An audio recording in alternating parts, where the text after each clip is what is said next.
बिस्मिल्लाहिर्रहमानिर्रहीम। अस्सलाम वालेकुम प्यारे बच्चों, कैसे हैं आप? यकीनन ठीक होंगे, तंदुरुस्त होंगे और बहुत खुश होंगे क्योंकि आप घर में छुट्टियां मना रहे हैं और उसके साथ साथ आप ये रेमेडी पैक कर रहे हैं जो उर्दू के मजमून का है और जमात है हमारी अव्वल। आज आपने रेमेडी पैक का जो सफ़ा करना है वो आपके सामने कुछ इस तरह से, इस पर कुछ सरगर्मी आपके सफ़ा नंबर 15 पर है और कुछ अगले सफ़े पर है। ठीक है, आपने यकीनन अब तक QR कोड में दिया गया वीडियो लेक्चर देखा होगा, सुना होगा और समझा होगा। आज आपने जिस हासिल ताल्लुम पर काम किया वो था सादा अल्फाज सुनकर लिख सकें। लिखने की सरगर्मी थी आपके पास, जिसमें आपने यहाँ पर 4 अल्फाज लिखने थे और यहाँ पर अपने घर में होने वाली मामूल की गुफ्तगू गौर से सुननी थी और कोई से 4 अल्फाज जो आपके वालिदैन आपसे कहते हैं वो तहरीर करने थे।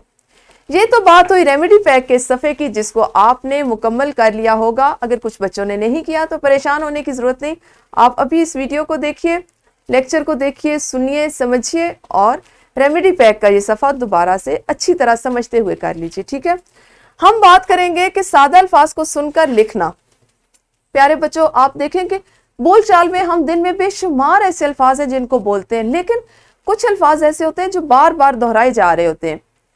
जैसे कुछ जुमले, कुछ कलमात, कुछ हुरूफ, कुछ अल्फाज ऐसे होते हैं जिनको हमें बोलने की बहुत ज़्यादा आदत होती है।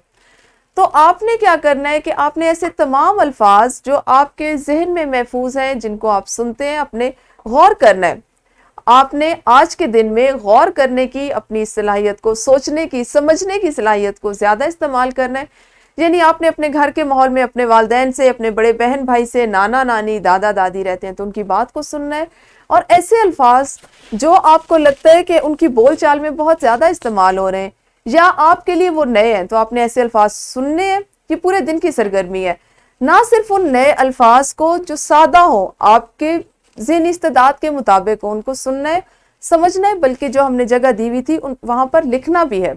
लिख लिया है तो बहुत अच्छी बात है, अगर नहीं लिखा तो समझे। और इस सरगर्मी को करने का मकसद क्या है कि आपके सोचने समझने की सलाहियत में इजाफा हो, आप बहुत ज़्यादा अल्फाज सीखें, वो अल्फाज सीखें जो आपके बड़े बोलते हैं, आप अपने इर्द गिर्द से सुनते हैं, लेकिन वो आपके लिए नए हैं, ताकि आप आने वाले दिनों में उसको अपनी गुफ्तगू का हिस्सा बनाएं और यूं आपसे जो लोग बात सुने उनको इस बात का अंदाज़ा हो कि आपके पास कितना ज़्यादा आपके अल्फाज में वुसअत है और आप कितने अच्छे अंदाज में बात कर सकते हैं।